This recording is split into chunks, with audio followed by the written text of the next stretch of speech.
कुछ महीने पहले महाराष्ट्र में चुनाव हुआ, हरियाणा में चुनाव हुआ, लोकसभा का चुनाव हुआ। उससे कुछ ही महीने पहले लोकसभा के चुनाव के कुछ ही देर बाद महाराष्ट्र और हरियाणा में विधानसभा का चुनाव हुआ। लोकसभा के चुनाव में महाराष्ट्र में इंडिया गठबंधन मेजॉरिटी लेके आए, जीत के आया, और विधानसभा के चुनाव में कुछ ही महीने बाद इंडिया गठबंधन बुरी तरह हारा। उस समय हमने कुछ ज्यादा बोला नहीं, मगर हमने काम शुरू किया। 21वीं सदी है, डेटा की सदी है, डेटा की सेंचुरी है। हमने डेटा देखना शुरू किया, और जैसे ही हमने डेटा देखना शुरू किया, हमें पता लगा कि लोकसभा में और विधानसभा में 1 करोड़ नए वोटर शामिल हुए। मतलब विधानसभा में 10% ज्यादा वोटरों ने वोट किया। और जब हमने पता लगाया कि ये वोटर कहां से आए, ये कौन है, तो आश्चर्य की चीजें निकली। हर कंस्टिट्यूएंसी में जहां भी वोटर बढ़े, जिन जिन कंस्टिट्यूएंसीज में वोटर बढ़े, वहां पर बीजेपी जीती। सारे के सारे वोट जो नए वोट आए, वो सारे के सारे बीजेपी को गए। एक बिल्डिंग में 4000 5000 वोटर रजिस्टर हुए। गरीबों के वोट काटे गए। और जब हमने इलेक्शन कमीशन से कहा कि आप हमें वोटर लिस्ट दीजिए, आप हमें वीडियोग्राफी, जो हर पोलिंग बूथ में वीडियो लगा हुआ है, वो दीजिए, इलेक्शन कमीशन बिल्कुल शांत हो गया, चुप हो गया, एक शब्द नहीं कहा।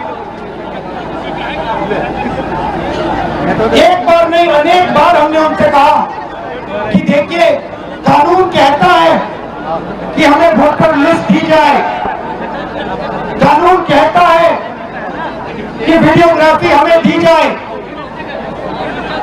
आज तक महाराष्ट्र की वोटर लिस्ट हमें नहीं मिली। वीडियोग्राफी का कानून बदल दिया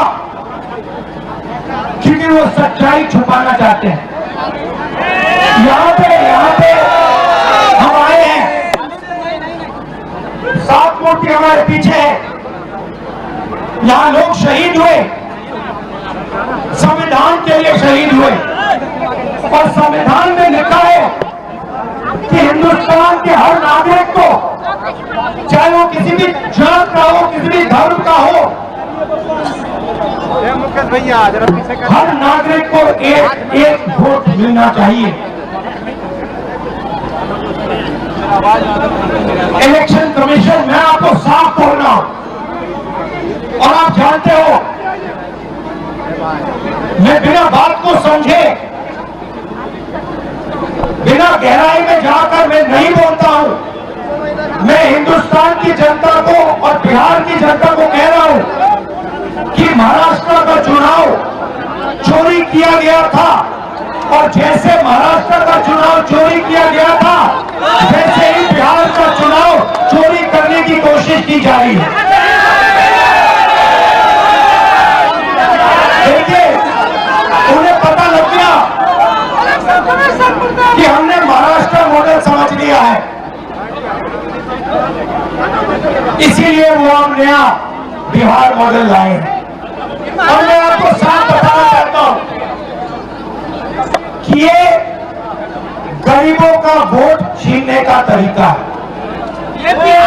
ये और मगर ये इन लोगों को मालूम नहीं है कि ये बिहार है, ये बात समझे नहीं है।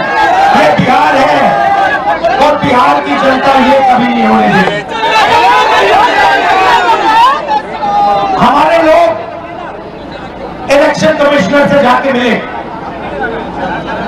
मैं नहीं था, मगर सारे नेता गए और मैंने इनसे पूछा आपको क्या लगा, और सारे के सारों ने कहा कि इलेक्शन कमिश्नर बीजेपी और आरएसएस जैसे बात कर रहे हैं।